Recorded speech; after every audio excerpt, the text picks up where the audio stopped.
बिस्मिल्लाहिर्रहमानिर्रहीम।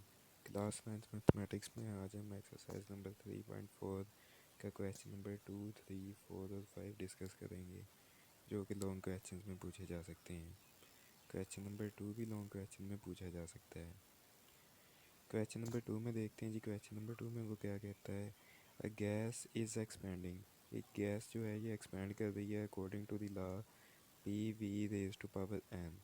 Find C when p is equals to 80, v is equals to 3.1 and n is equals to 5/4। हमने c की value को मालूम करना है, जबकि p, v और n की वैल्यूज़ जो हैं ये हमारे पास गिवन है। p v raise to power n is equals to c, ये पॉलीट्रोपिक प्रोसेस का फॉर्मूला है जिसमें आइडियल गैस का रिलेशन बताया जाता है। हमारे पास p की वैल्यू 80 गिवन है जी, v is equals to 3.1 given है और n इज इक्वल्स टू 5/4 है जी। हमने फार्मूला में by substituting values in the given formula c is equals to 80 into 3.15 raise to power 5/4 बन जाएगा जी हमारे पास गिवन फार्मूला ना। तो applying log on both sides, log c is equals to log into 80 multiply by 3.1 raise to power 5/4। Next हम logarithm के rules apply करके इसको एक्सपेंड कर लेंगे जी। एक्सपेंड कैसे होंगे, अब ये log 80 वो मल्टीप्लाई हो रहा था तो प्लस बन जाएगा, और पावर जो थी ये हमारे पास यहाँ में शुरू में आ जाएगी पावर रूल के अकॉर्डिंग 5/4 इंटू लॉग 3.1। तो log 80 अगर ये सिंपल हमारे पास गिवन है, इसकी लॉगरिथम के टेबल्स में वैल्यू देखेंगे तो 80 का ज़ीरो में डिफरेंस देखेंगे और ज़ीरो में ही वैल्यू देखेंगे इसकी, ठीक है। तो ये हमारे पास बन जाएगी 0.9031 वैल्यू हमारे पास आ जाएगी, और 1 नॉन ज़ीरो डिजिट लाने के लिए हमारे पास एक ही जो डेसिमल प्लेस को मूव करना पड़ेगा, तो हमारे पास करेक्टरिस्टिक 1 आ जाएगी। और इसी तरह +5 डिवाइडेड बाई 4 इंटू लॉग 3.1 की वैल्यू जो होगी हमारे पास, अगर टेबल से निकालना चाहते हैं तो टेबल से, अगर सिंपली कैलकुलेटर से निकालना चाहते हैं तो कैलकुलेटर से भी लगा सकते हैं, ठीक है। तो log 3.1 की वैल्यू आ जाएगी हमारे पास 0.4914, ठीक है। 0.4914 को मल्टीप्लाई किया 5 के साथ, ठीक है, तो आंसर हमारा आ गया 2.570 डिवाइडेड बाई 4। 4 से डिवाइड करने के बाद हमारे पास आंसर आता है 0.6143। 1.9031 को उसमें ऐड किया जी, तो आंसर हमारे पास log c की वैल्यू आ गई जी 2.5174। क्योंकि हमने सी की सिर्फ वैल्यू निकालनी है तो अब हमें एंटी लॉग लेना पड़ेगा। By taking anti log on both sides, anti log into log C is equals to anti log into 2.5174। आपने एंटी लॉग के अब टेबल्स में देखना है, 0.51 की वैल्यू 7 में देखनी है और 4 में उसका डिफरेंस, जो दोनों हमारे पास वैल्यू आ जाएंगी उनको सम अप करने के बाद हमारे पास आंसर आएगा 3292, ठीक है जी। 2 डिजिट्स अब नॉन ज़ीरो से मूव करेगा डेसिमल, क्योंकि करेक्टरिस्टिक 2 है, तो ये आंसर हमारा आ जाएगा 329.2, और ये हमारे पास सी की वैल्यू इस तरह से हमें मालूम हो जाएगी। नेक्स्ट क्वेश्चन नंबर 3 देखते हैं जी। The formula P is equals to 90 into 5 raise to power -q/10 applies to the demand of a product. एक प्रोडक्ट की डिमांड के मुताबिक ये फॉर्मूला बनाया जाता है, where q is the number of units, जबकि q जो है ये हमारे पास नंबर ऑफ़ यूनिट्स है, and p is the price of 1 unit, और p जो है ये 1 यूनिट की प्राइस है। How many units will be demanded, कितने यूनिट्स जो हैं वो डिमांड किए जाएंगे इफ़ द प्राइस इज़ ₹18, अगर प्राइस जो है 1 यूनिट की वो 18 रुपये है। तो हमने फार्मूला अरेंज किया जी, p is equals to 90 into 5 raise to power -q/10 applying log on both sides, log p is equals to log into 90 multiply by 5 raise to power -q/10। क्योंकि ये अब मल्टीप्लाई हो रहे हैं तो मल्टीप्लिकेशन का एज रिजल्ट क्या होता है जी, वो ऐड अप हो जाते हैं जी। तो log p is equals to log 90 plus log 5 raise to power -q/10। ये पावर रूल के मुताबिक अब हमारे पास जो पावर है ये यहाँ पे शुरू में आ जाएगी जी, log 90 minus q/10 into log 5, ये हमारे पास बन जाएगा। क्योंकि हमने q की वैल्यू निकालनी है तो q/10 हम उठा के जी यहाँ पे ले जाएंगे। यहाँ पे देखिए अभी ये log 90 में जमा हो रहा है, तो यहाँ आके जी हमारे पास सॉरी माइनस हो रहा है तो यहाँ आके प्लस हो जाएगा, ठीक है। और log p यहाँ पे मल्टीप्लाई हो रहा था जी, और यहाँ पे आके p जो है वो डिवाइड हो जाएगा। By substituting value of p is equals to 18, we have q over 10 into log 5 is equals to log 90 divided by 18। तो 18/5 आप इस तरह भी कर सकते हैं, 18/5 90, 90 आ जाएगा जी। और log 5 से यहाँ पे कट जाएगा, तो q over 10 is equals to 1 और q इज इक्वल्स टू 10 आपके पास इस तरह q की वैल्यू आ जाएगी। सो 10 यूनिट्स विल बी डिमांडेड। इस तरह 10 यूनिट्स जो हैं वो डिमांड करने पड़ेंगे। क्वेश्चन नंबर 4 को देखते हैं। If A is equals to pi R square, अब ये सर्कल का फॉर्मूला दे दिया है उसने। वो कहता है कि फाइंड ए की वैल्यू को आप मालूम करें when pi is equals to 22 divided by 7, जबकि पाई की वैल्यू जो है वो 22/7 है। And R is equals to 15, और आर जो है रेडियस जो है वो सर्कल का वो 15 है जी।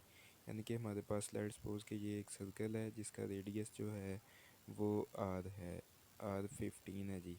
आर इज़ इक्वल्स टू 15, ठीक।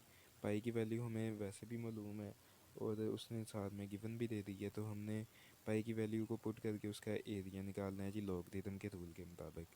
लेट सॉरी फार्मूला हमने पुट किया जी, A is equals to pi R square, applying log on both sides, log A is equals to log pi R square. क्योंकि ये मल्टीप्लाई हो रहे हैं तो ये एक्सपेंशन कैसे होगी, log pi plus log are square, ठीक है जी। ये आर स्क्वायर जो है ये 2 पावर में है, तो यहाँ पे आके लॉगरिथम के रूल के मुताबिक पावर शुरू में आ जाएगी। log 22 divided by 7 plus 2 log 15 आ जाएगा। ये देखें अब ये डिवाइड हो रहे हैं यहाँ पे, तो डिवीजन का रिजल्ट क्या होता है वो सब्ट्रैक्ट हो जाते हैं। log 22 minus log 7 plus 2 log 5। Next slide पे मूव करते हैं।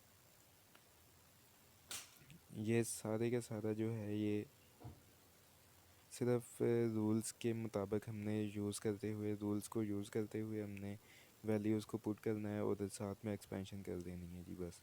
तो ये हमारे पास वैल्यू आ गई जी 1.342 माइनस 0.8451 प्लस 2 इंटू 1.761, ठीक है जी। ये log 22 की वैल्यू आ गई, ये हमारे पास log 7 की वैल्यू आ गई, और प्लस जो हो रहा था आर स्केयर 2 शुरू में आ गया, और आर जो है 15 हमारे पास गिवन था उसकी वैल्यू आ गई जी। log ए सिंप्लीफाई करने के बाद log ए की वैल्यू आई जी 2.8495। चूँकि हमने ए की वैल्यू निकालनी है तो अब हमें दोनों तरफ एंटी लॉग लेना पड़ेगा। Anti log into log A is equals to anti log into 2.8495। इसकी वैल्यू का एंटी लॉग लिया हमने तो हमारे पास आंसर आ गया, जो ए है वो हमारे पास 707.1, इसका हमारे पास आंसर आ गया जी एंटी लॉग ऑफ 2.8495 का। क्वेश्चन नंबर 5 देखते हैं जी। क्वेश्चन नंबर 5 में वो बताता है कि if V is equals to 1/3 pi R square H. अब ये वॉल्यूम दिया गया है, ठीक है। वो कहता है कि फाइंड वी को आप फाइंड करें, जबकि आप पाई हमारे पास 22/7 गिवन है, और रेडियस जो है ये 2 है, and H is equals to 4.2, जबकि हाइट जो है उसकी 4.2 है, ठीक। अब हमने फार्मूला लिखा v is equals to 1/3 pi R square H. By putting the values को हमने पुट किया। v is equals to 1/3, pi की वैल्यू 22/7, आर स्केयर की वैल्यू जी 25 का स्केयर आ गया जी, मल्टीप्लाई करवा दिया उसे 4.2 से, जो कि हमारे पास हाइट थी। तो नेक्स्ट सिंप्लीफाई किया जी, 22 मल्टीप्लाई बाई 25 का स्केयर आ गया जी, 25 का स्केयर मल्टीप्लाई करवा दिया जी उसे 2/10 के साथ, ठीक। तो यहाँ पे देखें अब ये 3 था, 3 एक 3 हो गया, और हमारे पास आंसर आ गया जी 4.2, सॉरी यहाँ पे सबसे पहले हमने 4.2 को 7 से डिवाइड किया तो आंसर हमारे पास आया जी 0.6। तो 3 आ गया जी, 3 में आंसर क्या आ गया जी 0.2 हमारे पास इसका आंसर था, ठीक है। तो इस तरह हमारे पास सिंप्लीफिकेशन कैसे हुई, 22 मल्टीप्लाई बाई 25 का स्क्वायर मल्टीप्लाई करवा दिया जी 0.2 से, 22 multiply by 25 whole square divide किया 0.2 को डेसिमल को ब्रेक किया तो 2/10 बन गया। Applying log on both sides, log v is equals to log into 22 multiply by 25 का स्केयर मल्टीप्लाई के बाद ये जी 2 डिवाइडेड बाई 10 के साथ। ठीक है जी, log से एक्सपेंशन की तो log 22 प्लस log 25 का स्केयर, ये मल्टीप्लिकेशन के रिज़ल्ट में प्लस हो जाएगा जी यहाँ पे, और ये भी मल्टीप्लिकेशन के रिज़ल्ट में प्लस हो जाएगा। log 22 प्लस log 25 का square plus log 2 divided by 10, तो ये log 22 बन गया जी, प्लस ये पावर जो थी हमने शुरू में आ गई जी पावर रूल के मुताबिक, प्लस 2 log 25 प्लस log 2, ये अब डिवाइड हो रहे थे तो यहाँ पे रिज़ल्ट क्या आ जाएगा हमारे पास, सब्ट्रैक्शन हो जाएगी, माइनस log 10। ठीक है जी, log 22 की वैल्यू आ गई 1.3424 प्लस 2 log 25 को हमने मल्टीप्लाई log 25 की वैल्यू को 2 से मल्टीप्लाई करवा दिया, तो हमारे पास वैल्यू आ गई 2.7959 प्लस log 2 की वैल्यू आ गई जी 0.3010, और log 10 की वैल्यू हमें पता होती है जी -1 आ गई जी उसकी वैल्यू। तो सिंपली ऐड अप करने के बाद जी हमारे पास log v की वैल्यू जो है वो आ गई 4.4393। अब हमने v की वैल्यू फाइंड करनी है तो सिंपली एंटी लॉग लेना पड़ेगा, anti log into log v is equals to anti log into 4.4393। इसका हमने एंटी लॉग लिया तो a की हमारे पास वैल्यू आ गई जी a इज़ इक्वल्स टू 227.50। ये हमारे पास आंसर आ गया जी। उम्मीद है कि आपको समझ आई होगी। अगर समझ आई है तो आप चैनल को लाइक शेयर और सब्सक्राइब कर दें। अगर कोई क्वेश्चन पूछना हो तो आप कमेंट सेक्शन में पूछ सकते हैं, ये भी लॉन्ग क्वेश्चन पूछा जाता है। याद रखें कि क्वेश्चन नंबर 2 से 5 तक, एक्सरसाइज 3.4 का जो है 2 से 5 तक, ये लॉन्ग क्वेश्चन है और हर साल इन्हीं क्वेश्चंस में से पूछे जाते हैं।